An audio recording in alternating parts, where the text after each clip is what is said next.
It was a bright, bustling morning at Nino Ano International Airport, with travelers hurrying to catch their flights amid the chatter of announcements and the hum of rolling luggage. Marie bustled through the gate area in her crisp uniform.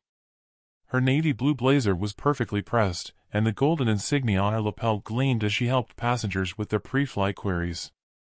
Marie had been with the airline for over a decade, starting as a flight attendant and working her way up to where she was now, a quiet but powerful presence at the helm of the company. Though her role as CEO kept her behind the scenes, she still loved stepping into her old uniform to connect with her crew and passengers. Today was one of those rare days.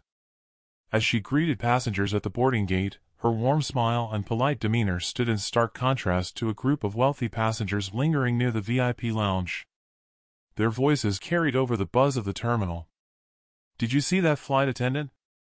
"So eager to please," one of them sneered, pointing at Marie as she walked by. "Must be desperate for tips," another added, chuckling. Marie overheard the comments but remained unfazed. Her years of experience had taught her to handle rude remarks with grace. For her, the priority was ensuring everyone had a safe and comfortable journey.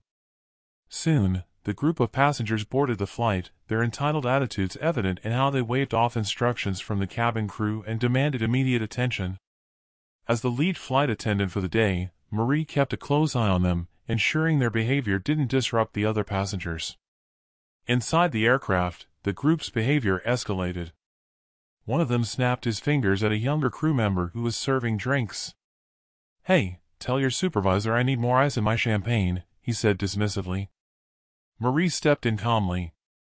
"Sir, is there anything I can assist you with?" The man looked her up and down, his lip curling in disdain. "Yeah, give me someone who actually speaks proper English," he retorted, laughing with his friends.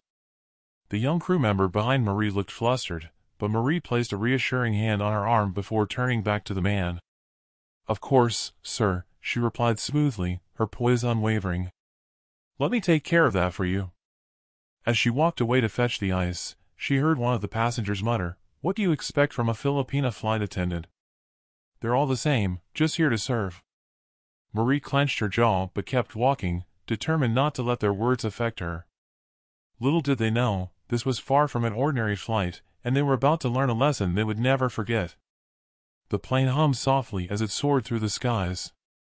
Most passengers settled into their seats, enjoying their in-flight meals or scrolling through their devices. But the group of wealthy passengers in business class seemed determined to make their presence known. One of the men, wearing an expensive watch that gleamed under the cabin lights, leaned back in his seat and smirked. "Hey, stewardess," he called out loudly, snapping his fingers again. His voice cut through the tranquil atmosphere, drawing uneasy glances from nearby passengers. Marie approached with her signature calm. "Yes, sir. How can I assist you?" The man gestured dismissively at his meal tray. "This chicken is dry. Do you have anything better, or is this the best you people can manage?" His tone dripped with arrogance, and the phrase "you people" hung in the air like a slap. Marie kept her expression neutral, but a flicker of annoyance crossed the face of another passenger seated nearby. "I'm sorry to hear that, sir," Marie said, her voice steady. "Let me see what I can do to improve your meal experience." Another member of the group, a woman draped in designer clothing, chimed in. "And can you tell whoever designed this plane to get better seats? They're not as luxurious as I expected." "Oh, wait, do you even understand what I'm saying, dear?" Her companions erupted in laughter as if they'd made the cleverest joke. Marie stood firm, her hands clasped neatly in front of her. "I assure you, ma'am, we take all passenger feedback seriously," Marie replied, her tone polite but unwavering. "Is there anything else you'd like assistance with?" The woman rolled her eyes. "Just don't mess up my order like last time." As Marie walked away to fulfill their requests, the murmurs of their mocking continued behind her. "Why do they even hire these people?" one of the men sneered. "Cheap labor, I guess," another scoffed. Unbeknownst to the group, other passengers were taking notice of their behavior. A middle-aged couple in the row behind them exchanged uncomfortable glances, while a young man across the aisle discreetly recorded the scene on his phone. Meanwhile, in the galley, Marie took a moment to collect herself. She wasn't new to rude passengers, but something about their condescension struck a chord. Still, she reminded herself of the lesson she'd learned early in her career: composure was power. "Are you okay, Ma'am Marie?" one of the junior attendants asked hesitantly. Marie smiled reassuringly. "I'm fine. Let's focus on making sure all passengers are cared for." Her calm demeanor didn't waver, but deep down, she knew that the group's arrogance would soon lead them to learn an important lesson, one that fate seemed to have perfectly orchestrated. The flight had reached cruising altitude, and most passengers were quietly immersed in their activities. The lights in the cabin dimmed slightly as the crew prepared for a calm stretch of the journey. Marie was making her rounds, ensuring every passenger's needs were met when suddenly, a loud thud came from the business class cabin. A man from the rude group, the one with the flashy watch, had collapsed in the aisle. His friends shot up from their seats in a panic. "Somebody help!" one of them yelled. "He's not breathing!" The cabin erupted into chaos as passengers craned their necks to see what had happened. The attendants sprang into action, but Marie moved the quickest. She immediately knelt beside the man, her voice calm and authoritative. "Sir, can you hear me?" she said, gently patting his shoulder. The man's face was pale, and beads of sweat dotted his forehead. One of his companions panicked. "Do something! Don't just sit there!" Marie ignored the outburst and quickly assessed the situation. She checked his pulse and noted his shallow breathing. Years of training had prepared her for this moment. "Call for medical assistance on board and retrieve the first aid kit." Marie instructed one of her junior attendants, then she turned to the group. "Is he on any medication? Does he have any medical conditions we should know about?" The group exchanged frantic looks, their earlier arrogance now replaced with fear. I don't know," one stammered. "He's never mentioned anything like this." The tension in the cabin grew thick as Marie worked swiftly. Passengers looked on, whispering among themselves. Some were shocked at how calm she remained despite the chaos. Moments later, an oxygen mask was secured over the man's face, and Marie carefully adjusted the flow. Another attendant arrived with the first aid kit, but Marie already seemed to have the situation under control. "We need to keep him stable until we can determine his condition," she said. Suddenly, a passenger from economy class stepped forward. "I'm a doctor. Can I assist?" Marie looked up and nodded gratefully. "Thank you, please." The doctor knelt beside her and examined the man. After a few moments, he looked at Marie, visibly impressed. "You've done everything right so far. He's lucky to have someone so well trained on board." The words carried a weight that wasn't lost on the group. Their eyes darted between Marie and their unconscious friend, the realization dawning that the flight attendant they had mocked might just have saved his life. As the doctor and Marie worked together to stabilize the passenger, the rest of the cabin fell silent. The air, once filled with tension, now carried a sense of respect and admiration for the calm professionalism on display.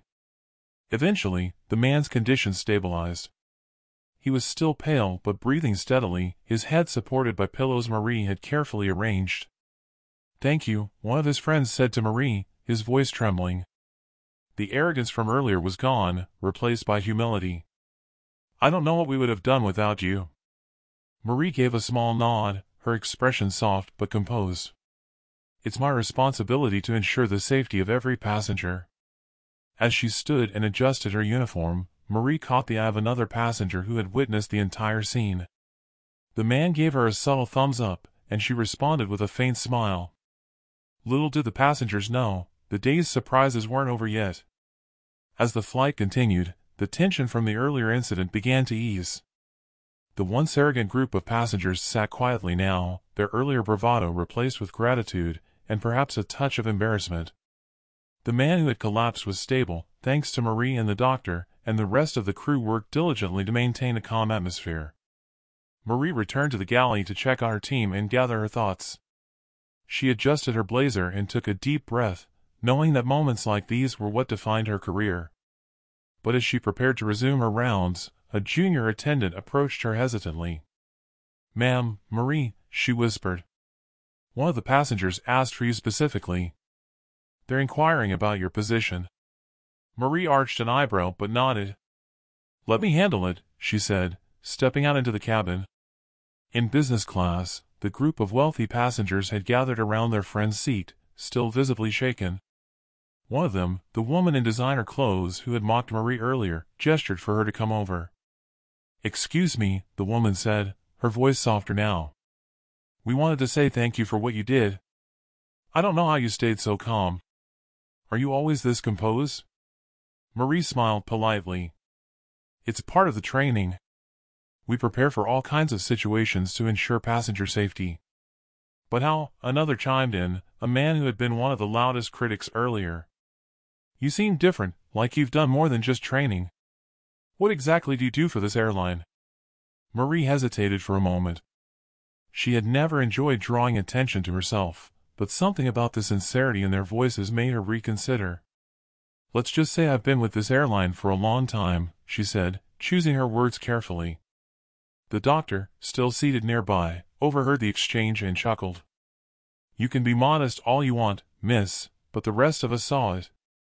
That kind of composure and leadership doesn't come from just being a flight attendant." The group looked at each other, confused. "Wait," the woman said slowly. "You're not just a flight attendant?" Marie sighed gently and gave a small nod. "No, I'm not. I'm the CEO of this airline." The cabin went silent. The group stared at her, their jaws practically hitting the floor. Even passengers from other rows who overheard the revelation turned their heads in disbelief. "You're what?" the woman stammered, her face pale. Marie folded her hands in front of her, her voice calm and measured. "I started as a flight attendant many years ago. I worked my way up through different roles until I became CEO. I step into this role from time to time to stay connected with the team and understand what's happening on the front lines." The weight of her words settled heavily over the group. The very person they had ridiculed for her accent and demeanor was not just a part of the crew, she was the leader of the entire airline. One of the men in the group broke the silence. "We had no idea. I mean, you were so humble." Marie smiled faintly. "There's no room for pride when it comes to serving others," she said. The group fell quiet, their earlier arrogance now completely replaced with a mix of embarrassment and respect. Around them, other passengers exchanged murmurs of admiration for Marie's humility and leadership. "You've taught us a lot today," the woman admitted, her voice tinged with guilt. "We misjudged you, and we're truly sorry." Marie nodded graciously. "Apologies are appreciated, but the real change happens when we learn from these moments. Respect isn't earned by rank or title, it's earned through action and kindness." As she turned to walk away, Marie couldn't help but notice the ripple effect her revelation had on the cabin. The passengers, once divided by status and misunderstanding, seemed to come together in quiet reflection. But the journey wasn't over yet, there was still one final lesson to be learned. The group of passengers sat in stunned silence, their earlier smugness completely gone. The man who had collapsed was now stable, reclining in his seat and quietly thanking Marie for saving his life. The woman in designer clothes, who had been the loudest critic, shifted uncomfortably in her seat, her gaze fixed on the cabin floor. One of the men finally broke the silence. "I can't believe we treated her like that," he muttered, shaking his head. "She's not just the CEO, she's the reason our friend is still alive." The woman sighed heavily. "We've been so blind," she admitted. "All this time, we thought status and money were everything. But she showed us what true leadership looks like." Another man chimed in, his voice tinged with guilt. "It's not just about leadership. It's about respect. We didn't even think to treat her like a human being." Their words were overheard by nearby passengers, who nodded in agreement. One of them, an older man seated in the row behind, leaned forward. "You know," he said softly, "it's never too late to learn a lesson in humility. She's given you a gift, one you shouldn't waste." The group exchanged glances, their faces flushed with shame. Finally, the woman in designer clothes stood up and walked to the galley, where Marie was preparing coffee for the crew. She hesitated for a moment, wringing her hands, before clearing her throat. "Miss Marie," she began, her voice trembling slightly. Marie turned, her expression calm but curious. "Yes, ma'am. How can I help you?" I wanted to apologize," the woman said, her words tumbling out in a rush. "We were rude, dismissive, and downright awful to you. And despite all that, you saved our friend's life and treated us with kindness. I'm so sorry for how we acted." Marie studied her for a moment, then offered a kind smile. "Thank you for saying that," she replied. "It's not easy to admit when we've made mistakes, but the important thing is what we learn from them." The rest of the group approached, nodding in agreement. One by one, they echoed the woman's apology, each admitting their regret for how they had treated her. Marie listened patiently, her demeanor gracious as always. "I appreciate your words," she said. "But remember, it's not about me, it's about how we treat each other as human beings. Everyone deserves respect, regardless of their role or background." The group nodded solemnly, her words striking a chord. As they returned to their seats, their attitudes were noticeably different. They thanked the crew members who passed by, smiled politely at fellow passengers, and even struck up a friendly conversation with the doctor who had assisted earlier. The transformation didn't go unnoticed. Other passengers watched the group's newfound humility with quiet admiration. Meanwhile, Marie continued her duties, her calm professionalism unchanged. But deep down, she felt a sense of satisfaction, not because she had revealed her position, but because the lesson she had hoped to impart seemed to have resonated. As the flight neared its destination, the once divided cabin now felt unified. The wealthy passengers, humbled by their experience, seemed genuinely transformed. The plane began its descent, and the soft hum of the engines filled the cabin. Outside, the skyline of their destination city was coming into view. Passengers were fastening their seat belts and tidying up their trays. But the atmosphere in business class was distinctly different from what it had been at the start of the flight. The group of wealthy passengers, who had been the source of mockery and tension earlier, now sat quietly. Their eyes reflected a mix of humility and introspection. The once vocal woman in designer clothes turned to her companions. Her voice was low but filled with resolve. "I think we owe her more than just an apology," she said, her tone serious. "We need to do something to show that we've truly learned from this." One of the men nodded. "I agree. She didn't have to treat us with such kindness after how we acted, but she did. That's real class." The group huddled together, whispering as they tried to come up with a plan. Their transformation wasn't just surface level anymore, it was genuine. As the plane touched down smoothly on the runway, the captain's voice came over the intercom, thanking the passengers for flying with the airline. Applause filled the cabin, a common tradition for a successful landing. But in business class, the claps carried an extra weight. They were directed at someone specific. Marie, walking through the aisle to check on passengers before disembarkation, stopped in her tracks when she saw the group standing and waiting for her. The woman in designer clothes stepped forward, clutching a small card in her hand. "Miss Marie," she began, her voice steady but emotional. "Before we leave, we want to thank you again, not just for saving our friend, but for teaching us something we'll never forget." She handed over the card. It was a handwritten note, carefully crafted, expressing their gratitude and acknowledging their mistakes. Inside, there was also a receipt for a significant donation they had made to a charity that supported Filipino workers in the aviation industry. Marie opened the card and read it quietly. A soft smile spread across her face, and for a moment, she said nothing. Then, she looked up at the group, her eyes warm. "Thank you," she said simply. "Not just for the gesture, but for taking this experience to heart. It means more than you know." The group nodded, their expressions a mix of relief and gratitude. One of the men stepped forward. "You've shown us that leadership isn't about titles or power, it's about how you treat people. That's a lesson we'll carry with us." Around them, other passengers watched the exchange with admiration. Some even approached Marie to thank her for her service and composure during the flight.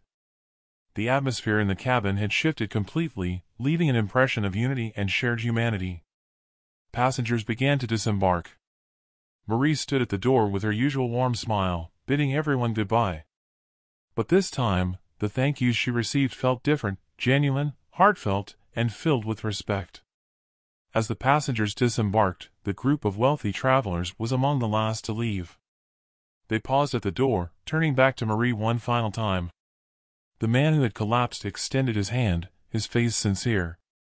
"Thank you again, Miss Marie," he said softly. "You didn't just save my life, you opened our eyes to what really matters." Marie shook his hand warmly. "Take care of yourself," she replied. "And remember, every day is an opportunity to treat others with kindness." The woman in designer clothes hesitated before stepping forward. "I don't know if you'll remember us," she said, her voice tinged with guilt. "But we'll never forget you. Thank you for your patience and grace. You've inspired us to be better." Marie gave her a small smile. "It's never too late to start," she said gently. The group exited the plane, leaving behind a cabin full of passengers who had witnessed a remarkable transformation. A young boy tugged at his mother's sleeve as they walked past Marie. "Mom, she's like a superhero," he whispered, staring up at her in awe. Marie chuckled softly, her heart warmed by the comment. As the last passenger stepped off the plane, Marie took a moment to glance out at the terminal. The sunlight streamed through the windows, casting a golden glow on the bustling airport. She felt a quiet sense of fulfillment, not because of her title, but because of the change she had seen in those passengers. Back in the crew room, her team gathered to thank her for her leadership during the flight.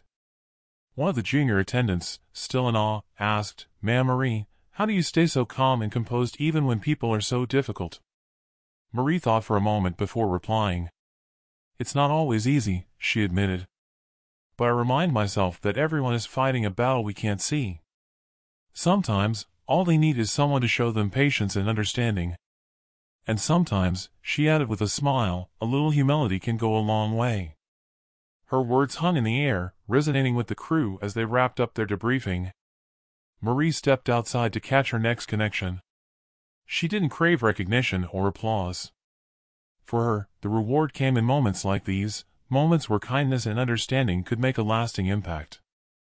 As she walked through the airport, passengers who had been on the flight spotted her and waved or nodded in acknowledgement. One of the passengers even stopped her to say, "Thank you for reminding us what true leadership looks like." Marie smiled and continued on her way, her heart light. Marie's story is a powerful reminder that true strength lies not in titles or power, but in compassion, humility, and respect. Her ability to rise above adversity and treat everyone with dignity transformed not just a group of passengers, but everyone who witnessed the journey. Have you ever experienced a moment where someone's kindness or composure left a lasting impact on you? Share your story in the comments below. If you enjoyed this video, don't forget to like, share, and subscribe for more inspiring stories like this. Together, we can make the world a little brighter, one act of kindness at a time.